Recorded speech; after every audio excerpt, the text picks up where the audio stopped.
मुंबईमध्ये येऊन बघा, आम्ही होर्डिंग्स लावलेत, होय हे आम्ही केलं. मुंबईमध्ये कोस्टल रोड, होय आपल्या शिवसेनेने केलेला आहे. आणि मुद्दामून तुम्हाला सांगतो, आज इकडे तुडुंब गर्दी झालेली आहे. एक तरी भाड्याचा माणूस आहे का रे? कोणाला तरी पैसे देऊन इकडे आणले का? मग मुंबईमध्ये जे जिजामाता उद्यान आहे, तिथे आम्ही 10 वर्षापूर्वी पेंग्विन आणले.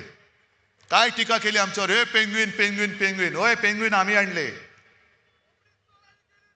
पण ते पेंग्विन बघायला लोक तिकीट काढून गर्दी करतायत. आणि मी या सभेचा उल्लेख एवढ्यासाठी केला की त्यांच्या सभेला पैसे देऊन माणसं आणावी लागतायत. म्हणजे पेंग्विन एवढी किंमत सुद्धा लोकांच्या लेखी नाहीये.